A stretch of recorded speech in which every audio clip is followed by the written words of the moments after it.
Hi folks, my name's Andrew Barry. I'm on the teaching staff here at the University of Auckland, Te Pare School of Architecture and Planning. Welcome to this, the last of the Fast Forward lectures for 2024. Just to start with a little bit of housekeeping, if you need bathrooms, they're through the door over there, over that side of the lecture theatre. In the unlikely event of an emergency, our assembly is out on Simon Street. If you need CPD points, you'll see a couple of spots around the lecture theatre as a kind of QR code. If you go and use that code, you'll find yourself at a spot where you can secure CPD points for this event. One of the key things for me to do is to thank Jib. Jib are a kind of massive sponsor, the key sponsor of this lecture series, have been for many, many years. We're really grateful for what they do for the school. We couldn't do lots of the things that are the most fun to do without their support. So what I'm going to do is show you a video about their new facility. Oh.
Thank you.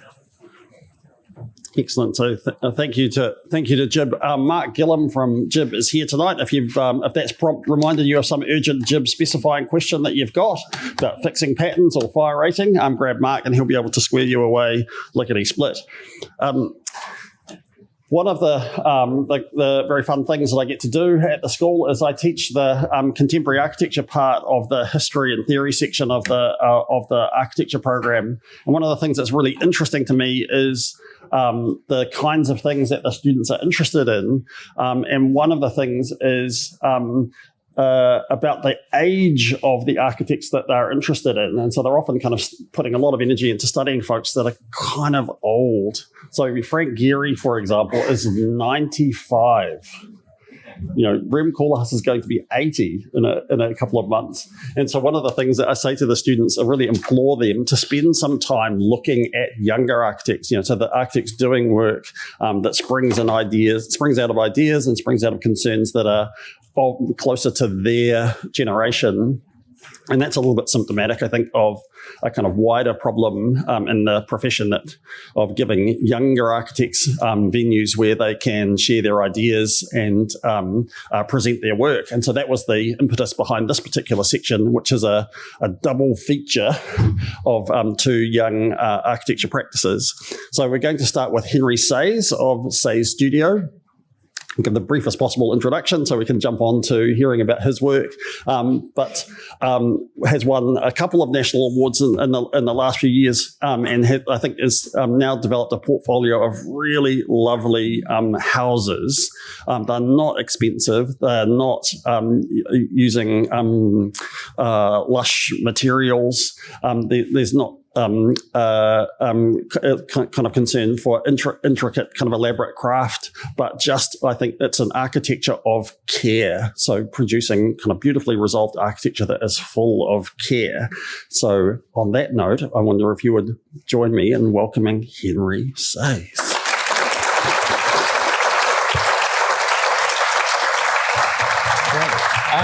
Well, thank you for having me here today. As a very average student of the university, I attended this lecture series many times. So it was quite a surprise and a real privilege to be asked to talk to this by Andrew. And it's a treat to share the stage with Sally and Ben, who run one of my favorite architecture firms. I'd also like to extend a special thanks to Jib, where my wife Nicole worked for 4 years. So in addition to providing discounted product on a few of these projects, inadvertently helped finance one also. It's always enjoyable to be asked to speak about my work, to be able to take some time, come up for some air before burying my head back in projects tomorrow. As I went through the exercise of linking together the commonalities of the projects, 3 things stood out. They're all pretty generic sites. Some have views, some vistas, but most are very suburban. They've all taken a lot of work to discover an angle and a direction. And typically they have modest budgets, which has necessitated finding value in the design rather than chasing an aesthetic. So today, I want to talk about some of the common threads that run through our work, which is more about an approach than an aesthetic. Our work is rooted in 2 ideas, logic and levity. The first response to a new project is to diagram and to rationalize both the constraints and the aspiration. In architecture, that's usually centered around how a building relates to context, how you circulate through and bring light into the space, and how those spaces are expressed as physical form. But before I delve into the project, it's probably worth mentioning how I work. Essentially, I'm a sole practitioner, which means I do it all. I'm not just kind of passing sketches on to somebody else to execute. And while there's some really big disadvantages, like managing timeframes and workload, it does mean you get a lot of control and oversight over every detail. You'll also see I'm a big fan of plans. I use 2D AutoCAD, which, I'm not sure if anyone else really does these days, but it's really key to my process and how I design buildings. So let's begin. This was our first house, built deep in the burbs of Auckland. It was a side hustle where we lived in the front cottage out the front while designing the new place out the back. It had a really efficient floor plan, 3 bedrooms and a bit of volume and 115 square meters. The width was based on plywood sheet modules, and much time was spent rationalizing the project in terms of material quantities, waste, and building efficiency. I still like the fact that it's simple enough to reduce to a paper net. It was designed at a simpler time, no kids, a lot more spare time, and a very tight budget. As a first outing, there was a lot of sweating the small stuff, but always a willingness to experiment. The project excels in its efficiency of plan and form. Essentially, it's a good-looking barn. The gable roof providing a gradient of experiences across its length. It's a good example of where the logic of the floor plan and the levity of rethinking a building element combine to make a compelling experience. In this logic of efficiency, I had the idea to use prefabricated trusses, but invert them. So they work structurally, but also set up the triangular geometry that's expressed on the exterior and exposed structurally on the interior. The berm was a bit of fun.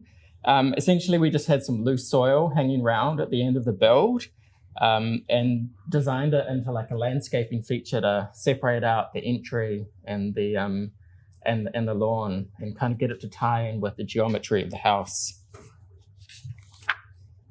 Within the open plan living space, the trusses start to define and separate out the program. The bottom chord hangs horizontally over the living room, then has a sharp uptick over the dining space. The architecture and structural elements really start to define these key interior experiences. Like most architects' own houses, they have the working title of overthought and underfunded. So it was about picking the heroes of the project and letting the rest fade into the background. Color does a lot of the heavy lifting in terms of defining and separating spaces.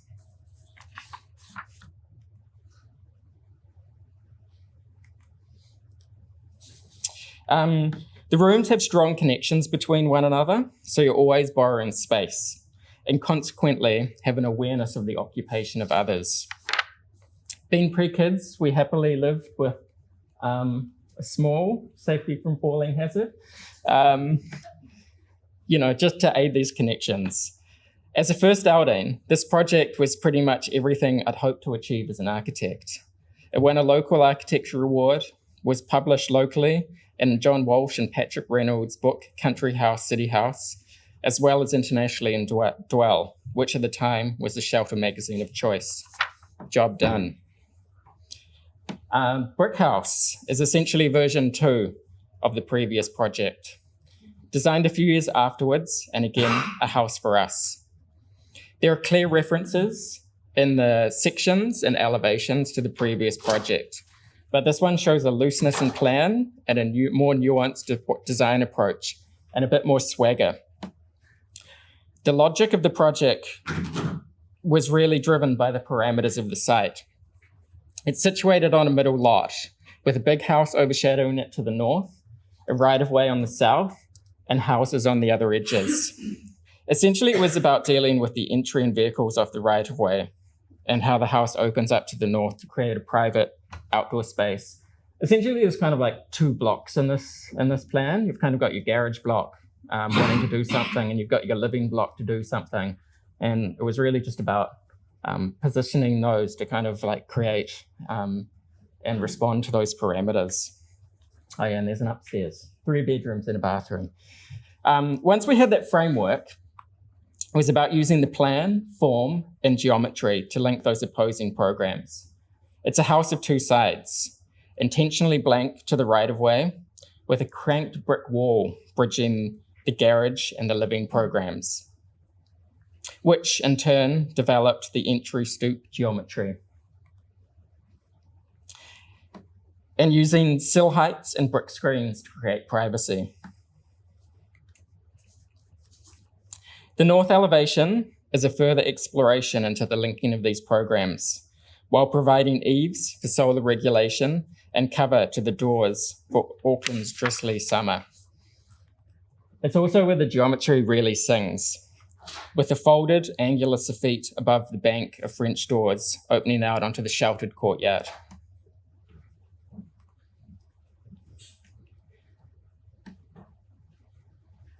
I was interested in the gradients of light you get when you make shapes and geometries with a crisp, homogeneous surface like plasterboard.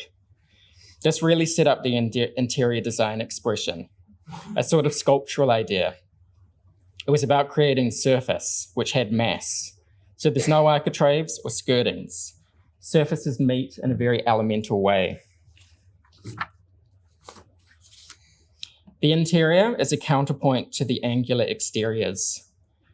There's a strong motif of subtle curves, all which provide an architectural moment. Ceiling transitions defining spaces, walls directing circulation, spiral stairs providing efficient level transitions, and landscape elements separating program and defining edges. But by the time we built, Nicole was at Fisher & Paykel, so we thought we'd better design a kitchen to accommodate some nice appliances. We had the idea we wanted the kitchen island to disappear, so a mirrored surface seemed perfect.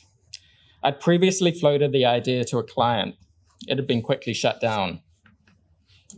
Like most bespoke designs, you're building a prototype, essentially building the plane when you're flying it. So here, we learnt the limitations of stainless steel manufacturing and polishing along the way.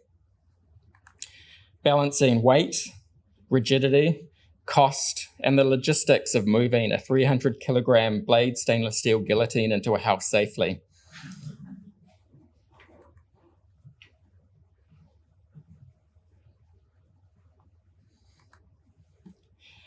The landscaping was designed just prior to occupation.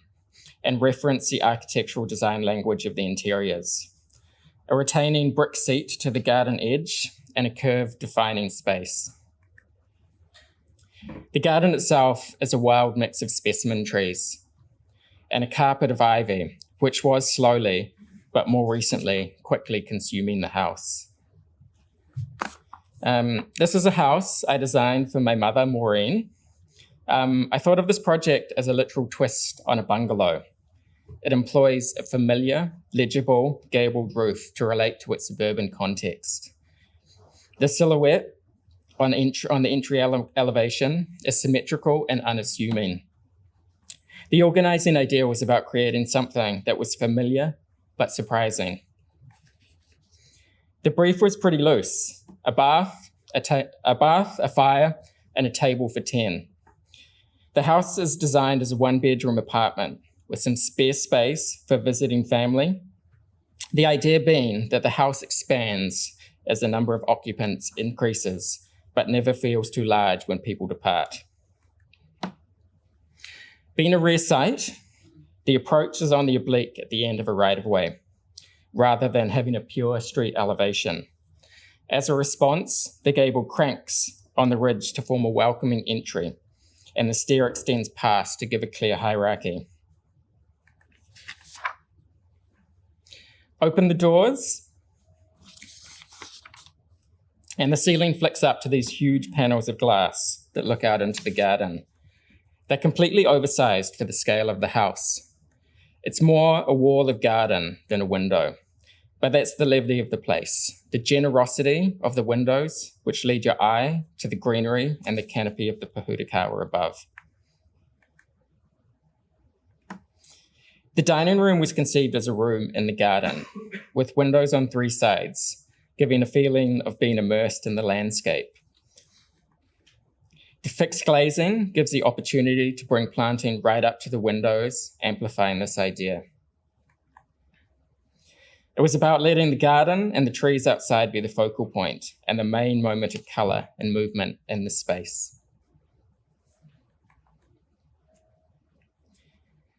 The site had a collection of large, established native trees conveniently located around its perimeter, providing scale and permanence in contrast with the fleeting nature of the cottage garden. As this was a house for my mum, one of the key goals was to ensure it felt like her house, not a magazine spread. So the interiors have a few textural elements to anchor the spaces, like the Winkleman tile shelf around the fire, and the kitchen island, reinterpreting the kitchen table, an oak slab mounted on an intersecting steel structure.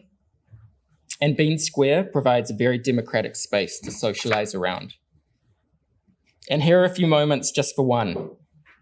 The window seat, providing a moment of compression in the dining space and allowing a handy spot to supervise the progress of dinner, while the bathroom skylight gives the opportunity to view the tree canopy above, giving an awareness of place in a confined suburban setting. Pete's Place. This project started life as an Art Deco duplex in Point Chev. When the clients came to me, it was just over 50 square meters. Being a duplex, it had a street presence that belied its size and a notable tree in the front yard to add some planning complexities. The new plan is quite linear, but uses changes in ceiling height and in floor level to provide a variation of space across its length. Carefully placed fenestration acts to further delineate function. The extension terminates in a deep window seat, which pushes the program to the edge and manages the circulation around the sitting space. There was a lot of structured thinking about how to extend a very insular and contained Art Deco form, then layer in the fun and energy of the clients to make it work for modern life. The aim was to tease out the core idea of the heritage elements and reinterpret these throughout the extension. The long elevation picks up on the existing roof slope of the duplex and terminates back from the street elevation, ensuring that it's always subservient to the existing. The extension is modern, but plays off the original materials, the solidity of the form, and the composition of the elevations to create a sense of continuity between the new and the old. And again, on the rear elevation, you can see the weight of the building over the windows, where we've finely tuned the proportions to be in keeping.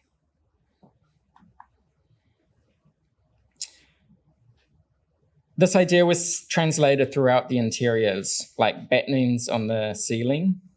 Details are key to a heritage project and fundamental to define the tone of a project. This extension was designed as a riff off the original, reinterpreting and twisting it into something that was modern.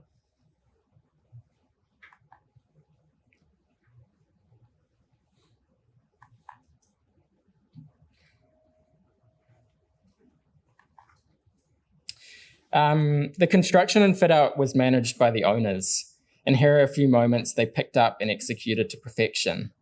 Of note is the junction between the new and the old floors, a change in direction, a chevron reference, and feathering between them.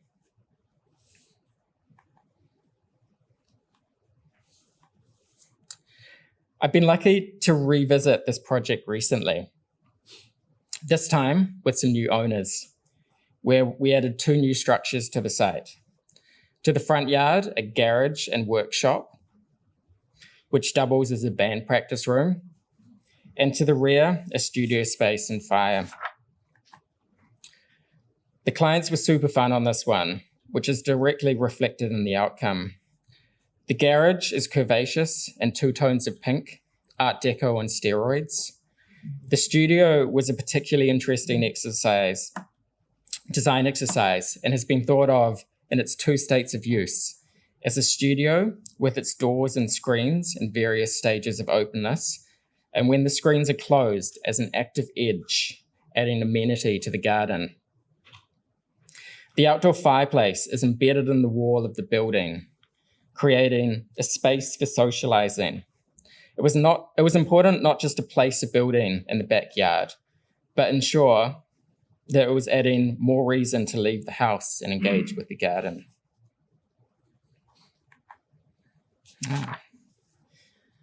But when I turned up to this site, I sort of groaned inwardly. The existing structure was pretty shonky. There was a 3-story commercial building right on the northern boundary, and a complex subdivision consent tied in with the feasibility of the project. It seemed to have or be adjacent to every planning control in the unitary plan. But also, it was well located, had some great aspect out to the city and the domain, and most importantly, a client with clear vision. It's often said that good clients get good projects, and this is a clear example. Solving the constraints of the site became the key logic of the design response. There was a couple of key moves. Firstly, in plan, entering and locating the services in the middle, allowing each end of the building to have aspect. To the east, views. To the east, there's a little courtyard, and to the west, views out to the domain. And in section, focusing on bringing light in. And as we couldn't get any from above, as we couldn't get any from the north, it made sense to bring it in from above through skylights. This project has a really strong dialogue between the plan and the section, leveraging ideas of prospect and refuge, and simultaneously overlaying compression and expansion. Nodding to the industrial neighbours, the form is expressed as a sawtooth, with full-width skylights, which not only provide a great spatial quality, but also a lively sky view in what's a very tight urban environment.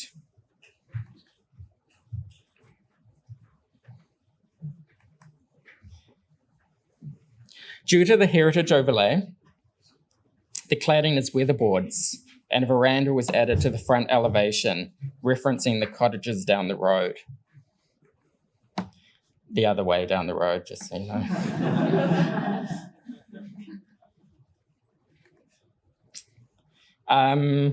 Photo shoot days are often one of the highlights of a project, and this one was of the project. The messiness and complexity of construction is past, so it becomes a day for reflection, and this one was magic, watching the sun roll over the site while the project was in perfect order, and waiting for moments like this, when the sun arc aligns perfectly.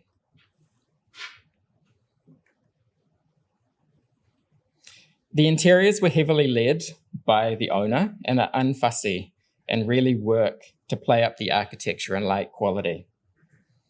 They picked up on the angular design language and chased it through to the smallest fitting. Everything in this project had a point, be it the Sawtooth elevation, the ceiling wall junctions, the termination of the wing walls, vanities, or the folded steel island. When you have such good light, you don't need to do all that much.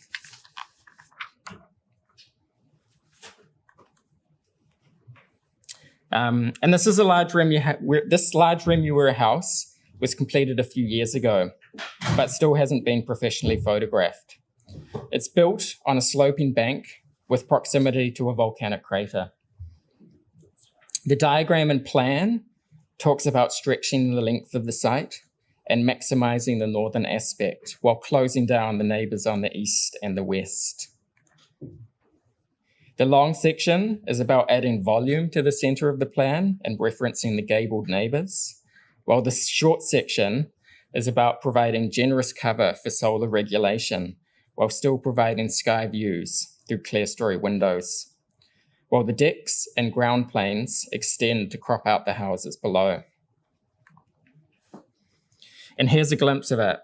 26 meters long, a gable, cranked and folded along the apex to provide an entry to the southeast. It has a two-tone material palette, a solid block base, and a timber upper to reference the older Keresote houses in this old suburb.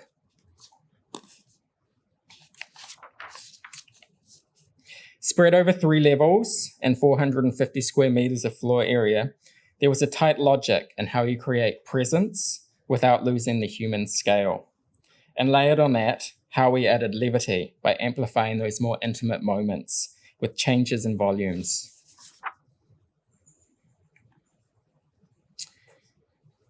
As a counterpoint to large houses, I found a lot of value in doing small jobs. They're quick, have flexible briefs, and a great way to test ideas. Generally, they're a lot of fun. I think this project shows that even with something as prosaic as a shed in a heritage street, if you're aware of context, you can find motifs and references that can be decorative without being decoration. And that's it. That's my chapter 1.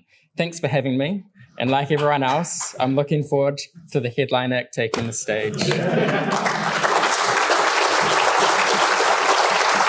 Thank you very much, Henri. So it's now my pleasure to welcome Sally Ogle and Ben Mitchell from Patchwork Architecture. Another exciting young practice emerged in the early 2010s with a project called DogBox, which was one of the most interesting kind of houses of its era that had essentially been kind of DIY'd into existence by a bunch of youngsters, and yet it seemed to be so kind of full of energy and potential. And I've since established a practice that's produced a whole stack of award-winning beautiful houses, including a project that won the Ian Athfield Named Award from the NZIA a couple of years back. So if you would join me in welcoming Sally and Ben.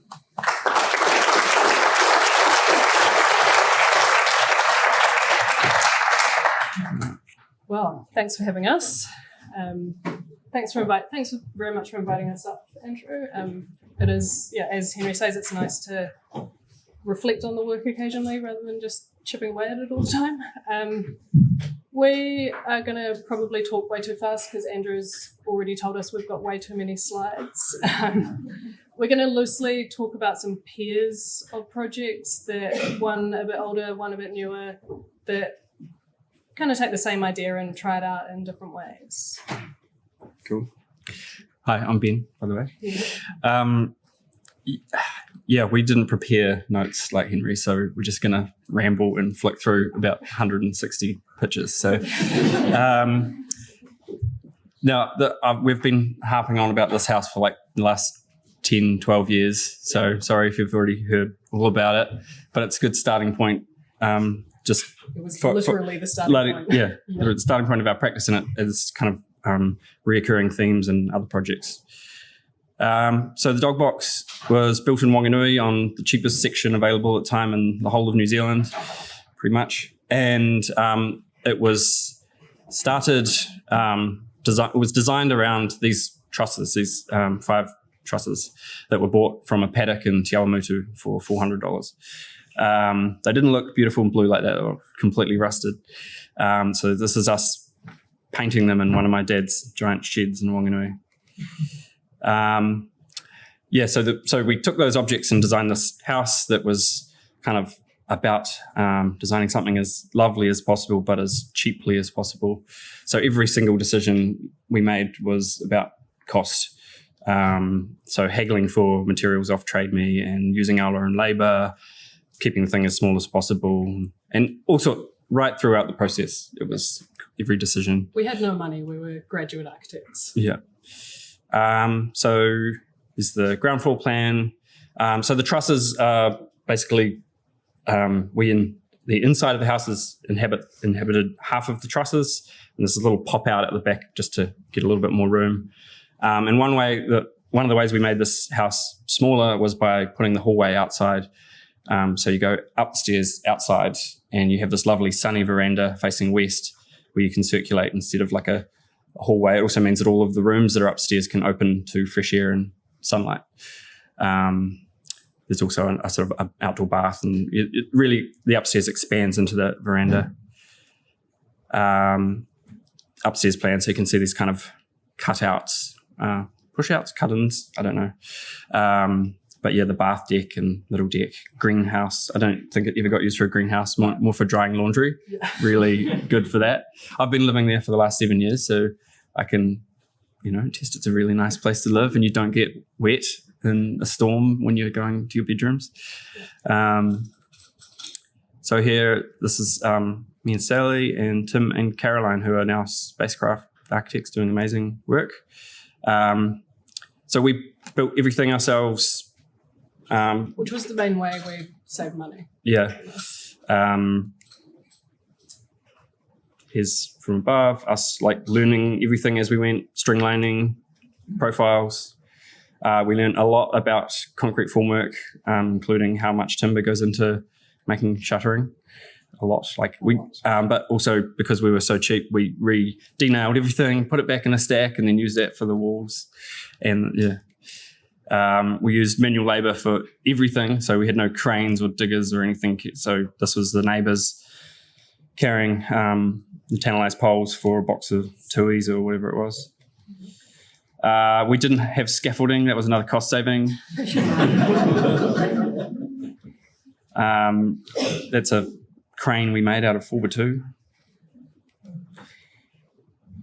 Sally. So here you can see the external circulation, and that's sort of half of the truss extending past. So I guess part of the reason we're showing this project is because the next one is sort of, how we are relating those is that it's also thinking about does every single part of your house need to be insulated and warm, and could parts be outside but covered, and so based on the logic that building things that are not insulated and covered is presumably cheaper, and therefore you can get more or better quality of the other parts by doing that. Beautiful Paul McCready photos.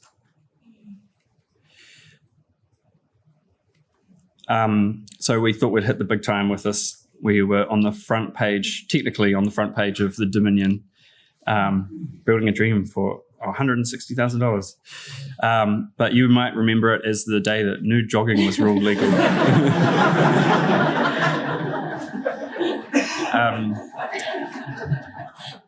So after this, we got a whole ton of inquiries about people who wanted to build a house for $160,000. And we said, oh no, it was all our own labour, so it's at least half, it's like twice that. And so then we got all these inquiries for houses for $320,000, which is the most recent one was yesterday from Austin, Texas, asking if they could borrow our plans for the DogBox because they wanted to build a cheap version there.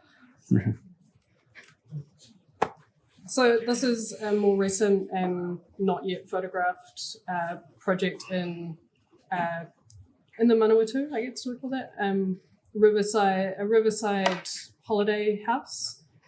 And it expands on those ideas of creating semi-indoor, outdoor space, having all of the circulation in the building outside of the insulation line, and by doing so getting more, I guess. These clients had a really tight budget and a really lovely site. It's not somewhere there that's going to be their permanent home, so they were willing to maybe try some stuff that was a little bit different to what you would do if you were living there full time. This project it's an idea. You will have seen versions of this.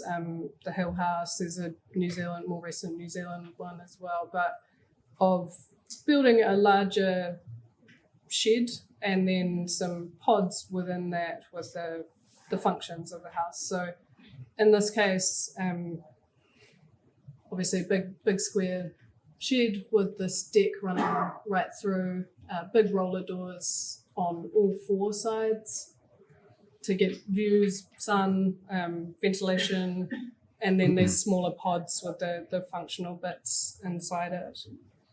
So it's a total span shed. Yeah. But 140 square meters for 112 grand. Yeah. So one of the things we really wanted to do on this project was not do the feeling of a total span shed, but have that turn into something this expensive. Complex, expensive nightmare. So the project was actually built by two separate contractors, one being Total Span coming in and doing their shed. We did have to engage with them a little bit to get that to work because sheds are not designed to the structural level of houses, and so they had to change a few things, but we managed to find a pretty amazing guy at Total Span, Palmerston North, who seemed to get the idea that we were trying to do something here, and dealing with him was a real joy.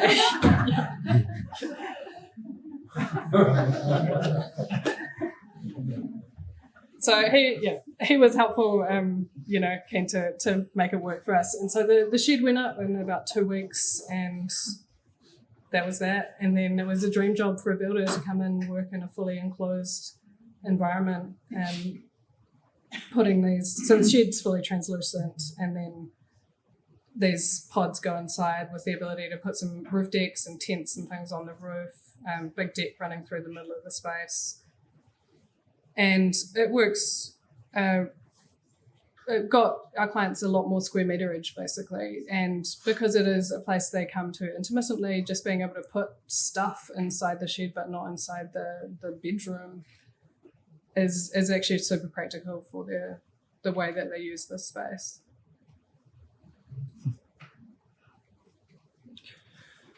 Ooh, cool. This is a 10 by 10 house, which is a project in Wellington, Kilburnie. So this was like, we've done a few houses in Wellington, and we were keen to try a different approach that didn't involve so much digging into the hill, because we found that it actually just costs a lot of money. You're paying a lot of money in the ground at stuff you don't get to appreciate, basically. Throwing money into a literal hole in the ground is not very fun. So the 10 by 10 it's basically a pole house, which is on a crazy site. It's on a triangle, 190 square meter triangle, slope like this. Sloping south.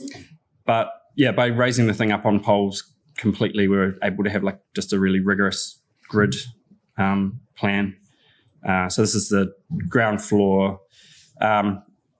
So the thing with pole houses, I think where it can be quite ugly or messy is when you have like just tantalized poles everywhere and just a sea of cross bracing. So we were quite intentional with this, and we work with Spence Homes structural engineers to design the foundations. And one of the first things that they said was, if you made that entry stair room out of blocks, we can get rid of all of the cross braces, and it can be like a kind of like a share core like you'd have in a commercial building.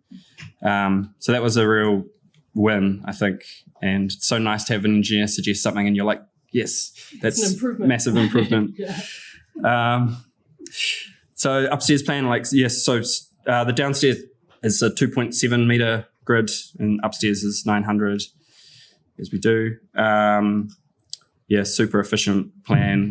One really nice thing with this was you pop right up into the center of the plan. So there's no, it's very direct into all the spaces. And then you can wind your way up onto the roof, and it's got this, beautiful big roof deck, which, is like, we had a lot of comments about, is that the most practical thing in Wellington to have a roof deck? You only get it to go up there one day a year. And, but you do, you can go up there at least 2 or 3 times. But one of the things we did was create this we called it the bus stop on the roof, a little polycarb room, so that you could have furniture up there and you could put it away, and a barbecue and things, so that it didn't end up on the road, on Crawford Road, after a big southerly. There's no consistency with any of our rendering or plans, so I think depends who does it. One thing about this, the 10 by 10 house, and going for a just fully elevated, try not to dig at all, is it's the light on digging, very heavy on complex resource consenting approach to a site. Dig in, hunker down is much more compliant. So it's sort of, picking your battles basically. And on this one, we picked a resource consent nightmare, but it paid off in the construction stage. So you can sort of see how, that's the road down there. Massive cast in situ concrete staircase coming up, and then these pretty elegant little galv steel legs. That's the office and entry stairs that are doing all the work, bracing wise.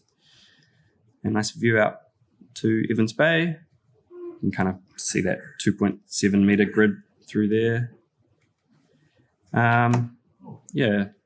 Nice photos from Simon Wilson. We kind of made up our own cladding system, which was a real nightmare at council, but it's nothing, there's other systems that look kind of similar, but it's just anodized aluminium sheet, 3 mil thick. It's just riveted out onto the cavity, and then we've got aluminium battens, solid aluminium battens, and then the windows that go right up and right down. It's kind of nice, bit fun.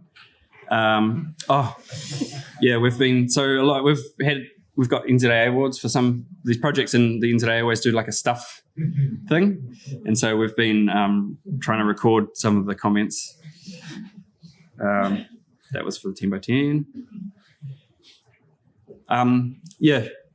Again, pole house, but it's all beautiful greenery under there now, and you can use those spaces underneath. And we were quite conscious to think about the underside, because you're basically seeing this house from underneath a lot.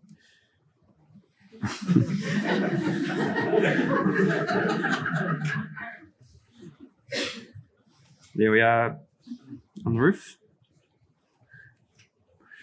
Lots of people it's like a modern thing. We've got engineers and we've got anchor piles and a lot of people concerned about that. Yeah. I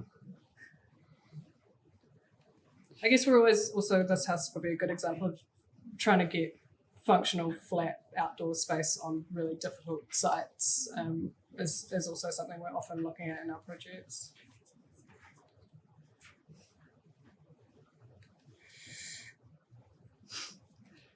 This was my favorite.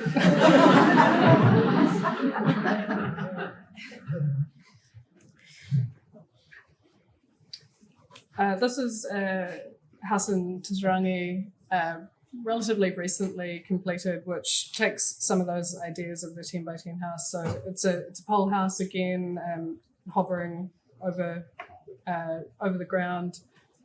In this case, less to avoid digging and more to avoid an overland flow path on the site. And actually, while this was under construction was when there were the floods up here. So our clients, I think, felt very relieved about the sort of approach we'd taken to the site at that point. It's also, again, a super efficient plan. We were trying to be pretty light on circulation and having just sort of creating, similar to the 10 by 10, this sort of central, in this case with a skylight over it, and everything sort of opens off that entry down here from the street. It's actually a corner site with road on these two sides. One of the big things with this place that we had to kind of convince the clients about was leaving the car at the road, because the site's kind of a gully, and as soon as we introduced a driveway into the project, it just got really complicated. So we left the car on the street, and then we convinced them that all you need is a little shed, because no one puts their cars in garages, they just fill them with stuff. Well, this is our Wellington perspective maybe, but like everyone in Wellington with a garage it's filled with tools and bikes and kayaks and stuff. So this is a little shed with a roller door on it that is basically half of a garage, because it doesn't need to be the shape of a car anymore. So this is, you can see the, sort of hovering again, trying to do those slender steel posts rather than big tantalized poles. And we also wanted to try out a new cladding on this one. So this was QBT 450 in a pressed tin. It's stucco embossed aluminium. Stucco embossed aluminium, yeah. So more commonly seen on your classic tilted door. And we were a little bit hesitant. We'd actually done a house in Wellington maybe a couple of years before this that was fully clad in zinc aluminum roof and walls, and that hadn't gone so well for us in the neighbourhood. So we're a little bit nervous about trying out a shiny thing again. But I think it works. It's really lovely with the bush around and sort of getting those reflections of the greenery around the house, and it actually sits really well, we think, in its finished site.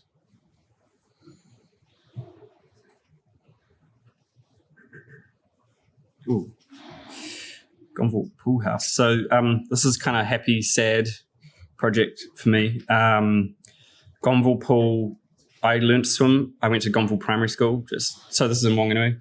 I went to Gonville Primary School just around the corner from here, and I learned to swim in this pool. But I think this has probably happened across New Zealand, where lots of councils have closed their public swimming pools in favour of private indoor pools and things. That's what happened in Wanganui anyway. So the pool, closed down in 2006, I think. And it was they just let it go really, but it was leaking apparently 20,000 litres of water a day or something.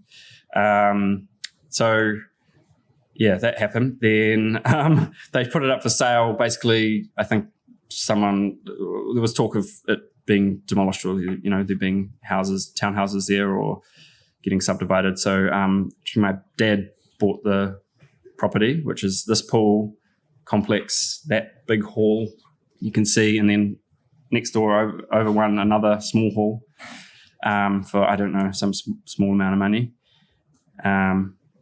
This is what it looked like in 2009-ish when he bought it. So then, Dad had a pretty horrific accident in 2015 and could no longer kind of do what he wanted to do with this project. So one of the things Dad had been really good at doing in Wanganui was buying old buildings and sort of passing them on to new people that had a different vision, or he didn't necessarily have the energy to do stuff to all the buildings, but he could find a good person, hand it on, and then they'd go from there. When me and my siblings had to figure out what to do with this,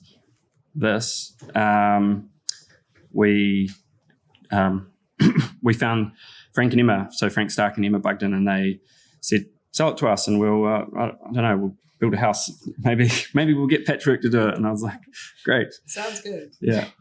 So yeah, they commissioned us to design them a house on site. The brief was like the shortest brief I think we've ever got. It was like 3 bedrooms, patchwork language. Warm and dry. Warm and space dry. for art. Yeah, space for books and art. But they also had a really small budget. I think they said 400 or something. And the site was a swimming pool. Yeah. So yeah.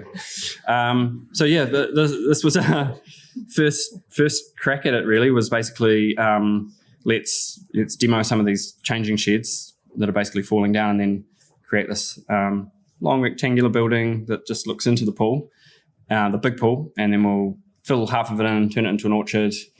We'll keep the medium-sized pool and turn that back into a pool.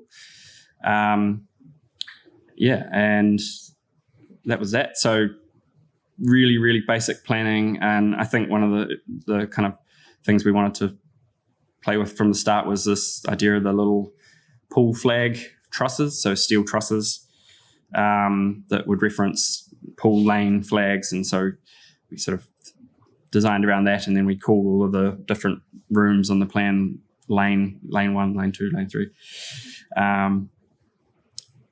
And these kind of Hockney-ish renders. So the trusses, you can see there, they're kind of more pool flaggy than they ended up being, with the little coloured infill. But they kind of also reference to the kiosk at the front.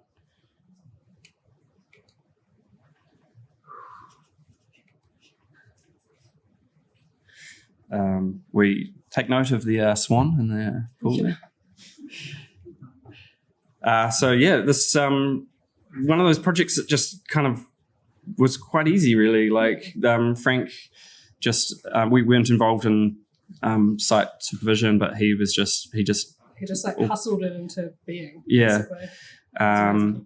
One thing I did have to do a lot of was talking to the steel fabricators in Wanganui about what the heck, what are these things doing? Because it looks simple, and then you're like, but it goes out through the wall, and then now it's a window, and it's also flashing, and it's also, and then that happens on a corner. What? Anyway, there you go.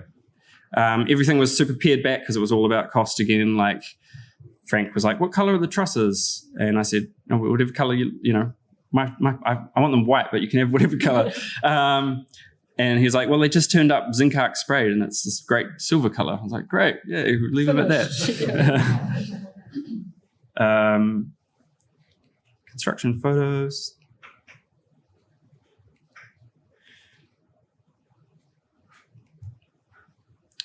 I thought this was a construction photo, but apparently that's a finished photo. So we got this one.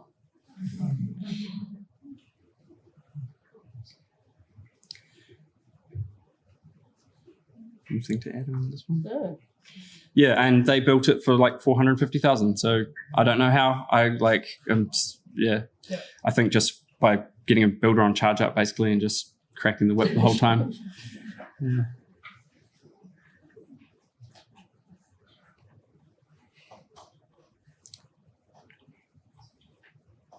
They've got plans for the other buildings and things. So, and actually the happy sad thing, like it was sad that these pools are getting shut down, but it was like they're the right people to take this over, I think, and now they've got community kind of aspirations for the other buildings. And I'm really looking forward to seeing the garden all grow up.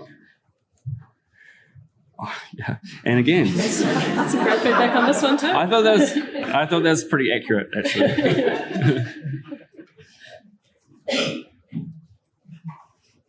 This is this is a pretty loose pairing of projects. This one is also in Wanganui, and it's also in a sort of reuse of an existing building. It's an old RSA theatre that has been a martial arts centre. It's a pretty weird building to be starting anything with. It's got, I think, 0 windows.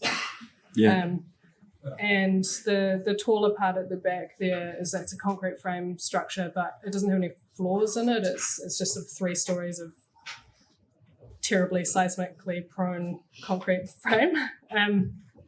So this is some glass artists came to us wanting to convert this into their studio and their house, and it's quite an urban sort of, central Wanganui piece of ground. And so there obviously some challenges with just what the existing building is in terms of its, zero natural light getting in, difficult earthquake stuff.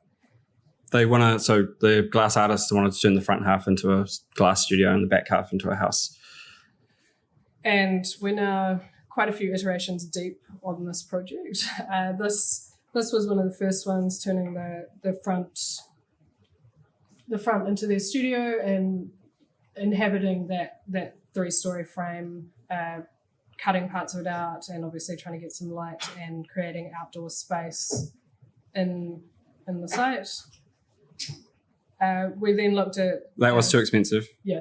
Too Basically, expensive all this structure going into holding up a concrete frame that's doing nothing.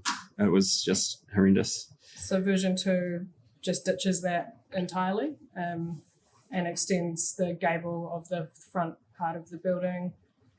And, again, like same, trying to make the most of what's already there, keep as much as makes sense, get some light into the middle of the block and create some private garden space. Also too expensive. So we're sort of on to scheme 3, which is probably a bit of a change of brief, as just getting rid of some of the program and just making it house and not worrying so much about the studio space. They also dropped the bomb on me that they wanted to grow old together, but they actually don't like living together. So can we have 2 houses, sort of, with the shared laundry? Quite a major pivot on the brief. Yeah. And it's when, I guess, we think this is kind of an interesting project in that the adaptive reuse of these kind of spaces that are lying around, I guess maybe more in the provincial centres maybe, is, I think, massively complicated by seismic issues and the costs involved in making things usable again. And I think particularly when it's in somewhere like Wanganui, where the cost to make it work is just far... The construction costs in Wanganui aren't that different to what they are in Wellington and Auckland, but the value you get at the end, or the rent that you can get at the end, is wildly different. And so that's why we're in like version 3 or 4 or 5 million of this project, trying to cost save it into a place where it's actually possible. And, fingers crossed we'll get there.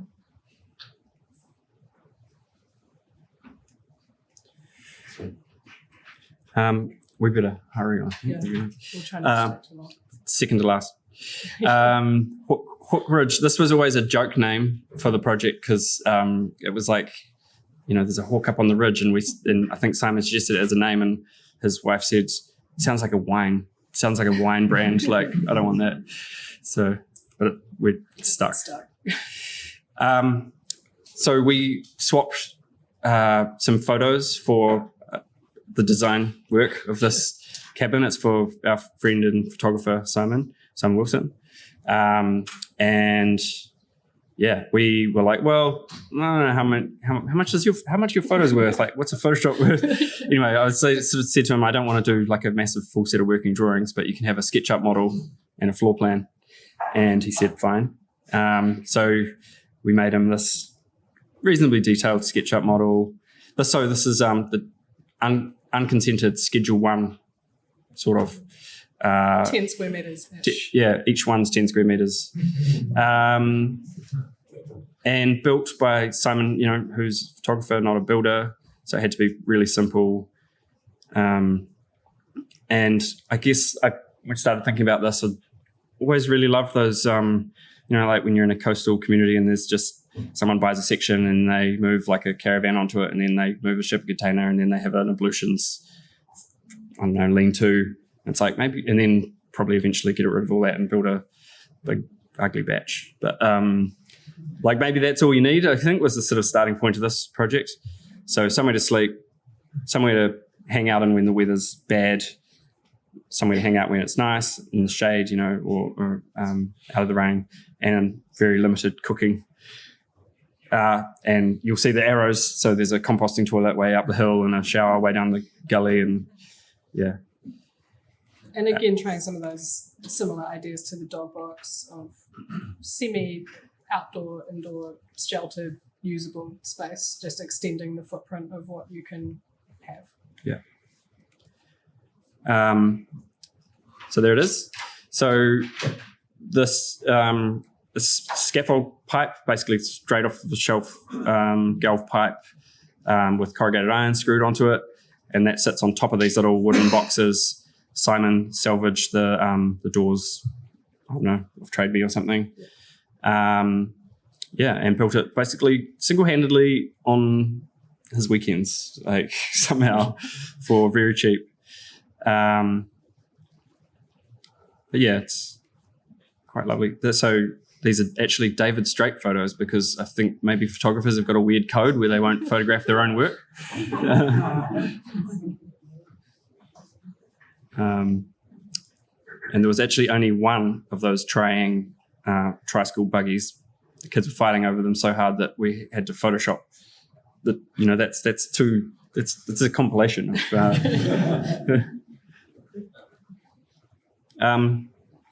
So the next project is a version of this idea. And I think Sally's going to explain probably how you can take a simple thing like this and then make it really complicated. So this one beautifully went together, scaffold, pipe, key clamp fittings, and macrocarpa sort of over plywood rain screen. We used a pond liner for the roof, the second roof, because we're like, well, it's never going to get wet. That'll be fine. Staple gun it to the side and membrane up. Yeah. But other than that, it's very traditional, just stick frame construction. It's the tiniest fire. We had so many inquiries about this tiny fire after doing the job. I'm like, I don't know. Also, someone made an exact copy of this in the Waikato somewhere. Yeah. And without asking we were us. actually talking about on the way here that we wish we had some photos of that. We ended up having a bit of a Instagram war and some discussions about copyright infringement with those people, which was disappointing. We've recently done a toilet addition. It's down a little walkway, but it's possibly our smallest project ever. Yeah, I guess the size of a sheet of plywood or something, but it's for weeing only. Yeah. So this is take that nice, simply executed idea and turn it into a much more complicated version, I guess. This is a project in Aotearoa, which is right in the middle of the Abel Tasman National Park, top of the South Island. So Aotearoa is, not sure how many of you have been there, but it's literally surrounded by the national park with a small cluster of beaches. It's incredibly beautiful. So that's the actual site, that sort of L-shaped piece. Airstrip immediately to the south, and the Athfield Beach just here. So, no pressure. It's probably the most beautiful site you'll ever get to work on. Don't mess it up. So taking that same idea of the big roof and smaller enclosures underneath it, and I guess adding a courtyard into that mix. So the trees on the site the Kanuka and Manuka are quite established, quite tall trees. It's not a spot where you get a sea view, it's set back on the dunes. And so wanting to, I guess, carve out a decent clearing within the site so that it was actually a really sunny beach. A couple of bedrooms, a couple of bathrooms, a living space, and this big courtyard in the middle. And that big roof idea, so floating over these little boxes below. And Aotearoa is also, you can't drive there. You come in mostly by boat or walking or flying. You can drive in and then walk over the estuary if you get your tides right. So that all obviously adds a fair bit of complication to building in that location. So this is, materials coming in. And that was something that we obviously had to think about quite a bit in the design process, is how it was going to be constructed. Here's a diagram of how that simple scaffolding structure got complicated. So the other cabin, Simon's one, the pipes just start at the roof of the little boxes, but this we're like, oh no, we'll take the pipes all the way down to the ground, and then they can build the roof first, and then they can build the boxes underneath, and they'll be out of the rain. But they didn't do that. So maybe we shouldn't have done that. But. So you can, I guess, start to see some of that complexity of. Basically, when you take something like that and then take it to an engineer and say, we want to do this, it's just all of a sudden there's all these other factors, and actually the pipe's not scaff pipe anymore, it's bigger diameter, and then it has to be epoxy painted and zinc sprayed and blah, blah, blah. Then you need a building consent because it's not a Schedule 1 thing, and so suddenly it's a proper membrane roof with. Yeah. It just became. It sounds like we're being really negative about this project, but it's just a much more complex project and doing that, executing that idea. This is Rory, who until recently worked for us, who's headed over to Sydney, but this project, he was project architect on, I guess, leading this one, and he also decided to go to Aotearoa and live there for 6 months in a tiny house with the builder who he didn't know, and be on site learning to build and I guess helping execute the vision. It's also a site where you can't just call, like there's no cell phone reception there, so it was kind of an amazing opportunity. We thought it was really brave of him, I guess, to go and do that in this extremely remote location. And I think he mostly had a good time. We threw a whole bunch of things we'd never tried before in this project, which is probably one of the things that made it a bit more complicated than Simon's one. And so this is one of those things, and this is Surefoot foundations, which are, we thought it would be really, really hard to get concrete to Aotearoa, which is maybe sort of partly true, but these are quite cool. Like, so you put a sort of plate on the ground and then you ram these pipes in little roots. So no concrete at all in the foundations, and then there's that structure going up. There's also made of SIPs. One of the things we were a bit conscious of is that you can't just pop down the road to Bunnings, and so everything has to come in, but likewise all your trash has to go out. And so some of the things like the SIPs, those are all made to order. There's no waste on site with those. Doing the big roofs with just say overhanging means you don't need to worry about cutting sheets on site. Again, it's not critical where those things start and stop. These are all actually going to be clad in some really beautiful totara that we got milled, which is also what the decking is. And so any wastage from that just gets stacked in the corner for the fire in the courtyard later. So trying to, I'm sure there's still probably been plenty of rubbish generated on this site, but trying to be a bit mindful of that, and particularly because of the location. So these are pretty recent photos as of last week. It's got the mini roofs on, but the big roof not yet.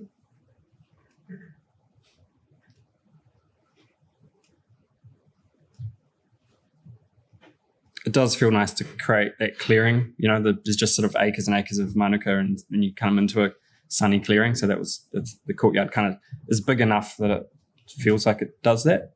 And then eventually it might look like this. Well, hopefully sooner rather than later. So again, like just creating some of those usable outdoor, sheltered, covered spaces that seems to be a bit of a recurring theme for us.